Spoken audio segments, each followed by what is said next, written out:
Dalam kisah Ramayana, kita mengenal bagaimana Wibisana dalam pertempuran antara Rahwana melawan Rama justru malah membela Rama, bukan membela Rahwana, padahal Rahwana adalah kakak kandungnya sendiri. Apakah karena Wibisana sebagai yang bijaksana mengetahui bahwa Rahwana itu adalah pihak yang salah? Dan itulah yang kebanyakan kita ketahui. Rahwana adalah sifat-sifat angkara murka, yang bahkan berani merebut istri orang yang sebenarnya tidak layak dia rebut. Apalagi Sinta adalah istri seorang Awatara Wisnu. Betapa kurang ajarnya seorang Rahwana itu di mata orang-orang yang menangkapnya sebagai sifat yang buruk. Tetapi kalau kita telusuri lebih dalam, kita juga akan melihat dalam kisah itu bahwa Rahwana sesungguhnya adalah Bhakta Siwa. Bhakta jadi orang yang sangat-sangat memuja Dewa Siwa. Bahkan ketika beliau bertapa, beliau mengangkat satu kakinya dengan teguh bertapa di atas satu kakinya. Itulah yang kemudian menyebabkan beliau mendapatkan berkah yang luar biasa. Tidak akan bisa dibunuh, bahkan bisa memiliki kehidupan yang abadi. Karena dia adalah pengagum, pemuja Siwa yang penuh bakti.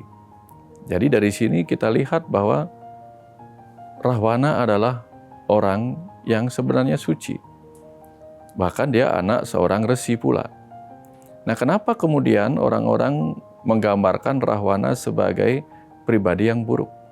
Nah, kalau kita bawa hakikatnya ke dalam diri, begitulah sifat-sifat buruk di dalam diri kita sebenarnya hanya tergantung pada penilaian kita.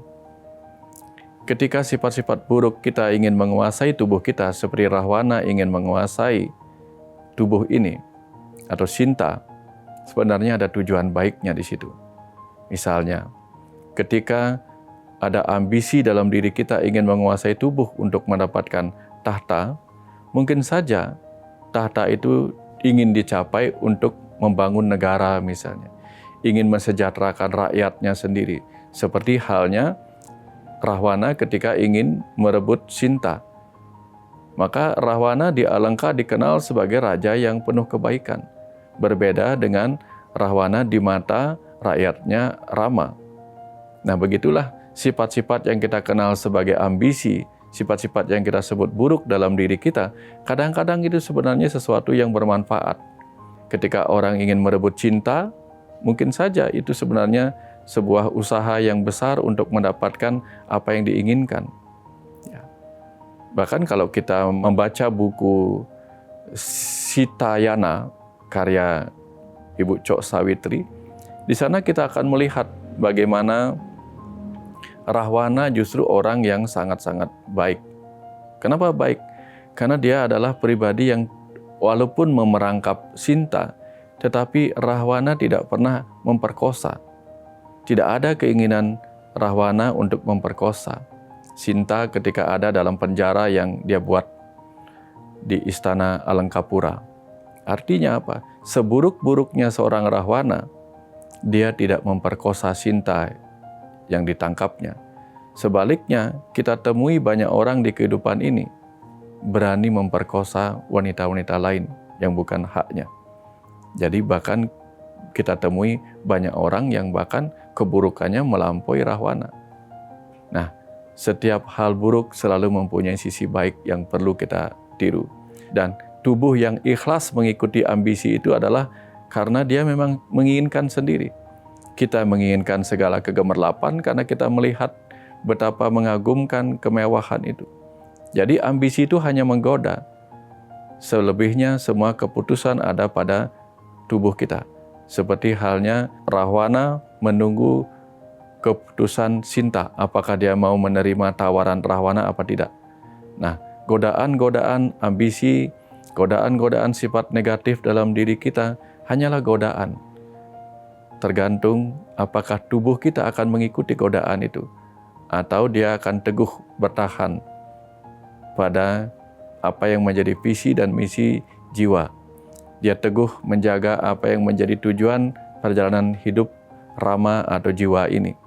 Begitu dia memilih tergoda, seperti Sinta yang tergoda oleh lompatan-lompatan kijang emas, disitulah kemudian yang salah bukanlah godaan, melainkan keputusan dari tubuh itu sendiri mengikuti sang godaan.